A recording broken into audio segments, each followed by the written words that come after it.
যখন জিম করি তখন হচ্ছে ঘাম হলে স্মেল হয় কেন? বাহ, সুন্দর প্রশ্ন করেছি। তুই এটাও দেখবি যখন জিমে ঢুকিস, জিমের মধ্যে কেমন একটা গন্ধ বাড়ায়, ঘাম ঘাম। তো একটা জিনিস বুঝবি, প্রথম আমি বলে দিই ঘামের কারণ কি। তুই যখন জিমে এক্সারসাইজ করিস তখন আমাদের বডির একটা নির্দিষ্ট টেম্পারেচার থাকে, ঠিক আছে? এর আগেও আমি ভিডিওতে হয়তো বলেছি, যখন তুই শীতকালে দেখবি তুই যে স্নান করে ওঠার পরে তোর হালকা কাঁপুনি হয়, আর গরমকালে রৌদ্রে বা বেশি কাজ করলে ঘেমে যাস। দুটোই হলো বডির ন্যাচারাল জেস্চার বা পোশ্চার বা বায়োলজিক্যাল ফর্ম।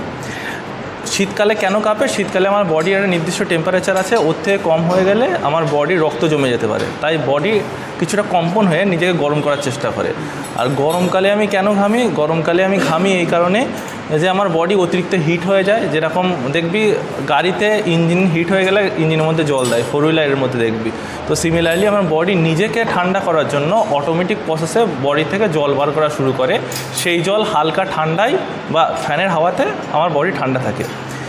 এইবার জিমে এক্সারসাইজ করলে আমার বডি হিট হয়, হিটের কারণের জন্য আমার বডি থেকে ঘাম বার হয়। এইবার সেই ঘামটা তো বার হলে দেখবি সবার বডিতে দুর্গন্ধ থাকে না। ঘাম হওয়ার দুর্গন্ধ কারণ এই ঘাম হলে দুর্গন্ধ হয় না, কিন্তু দুর্গন্ধ কিন্তু ঘামের মাধ্যমে হয় না। ঘামটা যদি বসে তাহলে দুর্গন্ধ হয়, বুঝতে পেরেছিস? তো মনে কর কেউ যত, আমি ধরো এই গেঞ্জিটা পরে আছি, এই গেঞ্জিটা যদি আজকে আমার ঘেমে পুরো ভিজে গেল, এই গেঞ্জিটা যদি আমি বাড়ি গিয়ে এরকম রেখে দিই বা জিমে এরকম রেখে দিই, বাড়ি গিয়ে না সার্ফ দিয়ে ওয়াশ করি বা সানলাইটে না দিই, তাহলে কি হবে? এই গেঞ্জিটা আবার কালকে আমি যদি পরি তাহলে গন্ধ বার হবে। কারণ এই গেঞ্জিতে যে ঘামটা গিয়েছে, ওই ঘামে কি করে? ব্যাকটেরিয়া আক্রমণ করে। ব্যাকটেরিয়া আক্রমণ করলেই তখনই গন্ধ হয়, বুঝতে পারছিস তো? সিমিলারলি তুই জিমে ঘামলে তোর গন্ধ হবে না, কিন্তু সেই ঘাম রেখে বডিতে, মনে কর এক্সারসাইজ করছিস, প্রথমে এক্সারসাইজ করছিস, ঘাম পড়ছে, সেই ঘামটা যদি টাওয়ালে পরিষ্কার করে নিস তাহলে তোর কিন্তু স্মেল হবে না।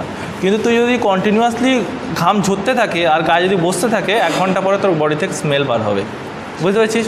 এছাড়া আরও অনেক কারণ আছে। যারা রাত্রেবেলা ঠিকঠাক ঘুমায় না, কিংবা সঠিক উলট পালট খাবার খায়, কিংবা জল বেশি খায় না, তাদের কিন্তু ঘামে দুর্গন্ধ হতে পারে, বুঝতে পেরেছিস? আর একটা কোশ্চেন বল।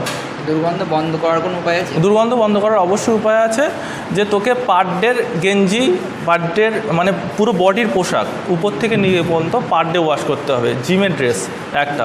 2 নম্বর কথা হলো জিমে এসে টাওয়াল ইউজ করতে হবে, ঠিক আছে? যে তোর অতিরিক্ত ঘামটা টাওয়ালে যাতে চলে যায়, এবং টাওয়ালটা 2 থেকে 3 দিনের মধ্যে আবার পরিষ্কার করতে হবে।